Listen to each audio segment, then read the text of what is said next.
트럼프가 하루에도 몇 차례씩 트윗을 날리듯 런정페이 화웨이 회장도 매일매일 미국의 압박 조치에 대해 독서를 퍼붓고 있습니다. 우리가 죽지 않고 승리할 것이다. 장기 지구전을 준비해왔다. 트럼프가 전화해도 안 받겠다. 우리는 싸울수록 강해진다.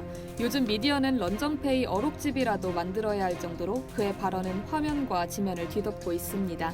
트럼프 미국 대통령의 맞상대가 시진핑 중국 주석이 아니라 자신이기라도 한 듯 쉬지 않고 대거리하는 이유나 노림수는 과연 무엇일까요? 바로 중국의 애국주의 열풍입니다.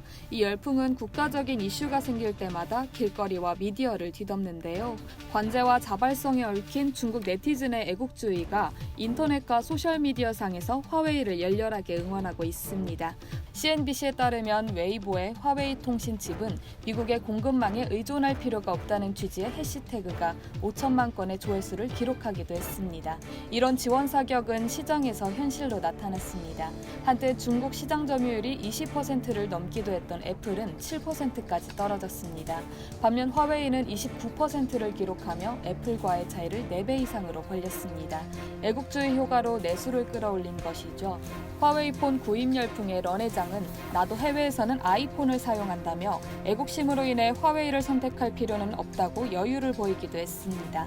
중국 애국주의 마케팅의 위력은 이전에도 입증된 바 있습니다. 2012년 중국은 센카쿠 열도에 영유권을 두고 갈등을 겪었습니다. 당시 중국 내에서 반일 감정이 커져 일본 제품 불매 운동이 일어났고 중국 정부는 이에 대해 소비자들의 권리라고 말하며 용인하기까지 했습니다. 그 결과 그해 8월 도요타의 자동차 판매량은 전년 동기보다 15%가 급감했습니다. 가전업계인 도시바와 산유 등은 판매량이 반토막이 났고 파나소닉과 샤프도 20% 이상 줄었습니다. 반일 시위가 연일 계속됐고 일본인 폭행 사고까지 발생했습니다. 혼다차를 소유하고 있는 한 중국인은 자신의 차에 직접 불을 지른 사진을 인터넷에 올리기도 했습니다. 그러나 패기 넘치는 발언들과는 정반대로 화웨이의 상황은 암울하기만 한데요. 트럼프 정부의 거래 제한 조치로 올해 화웨이 스마트폰의 출하량이 급감할 것이라는 전망이 나왔기 때문입니다.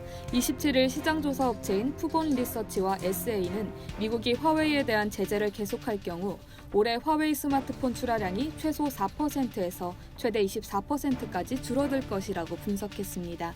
푸본 리서치는 올해 스마트폰 출하 대수가 5,800만 대 감소한 2억 대로 내려갈 것이라고 전망하기도 했습니다. 미국의 강력한 제재에 한 걸음도 물러나지 않겠다는 중국 정부와 이에 발맞춰 불사 정신을 드러낸 런정페이 회장. 이번에도 자국민들의 애국심을 끌어올려 미국과의 산업 전쟁에서 살아남을 수 있을까요? 이상 여의도튜브였습니다.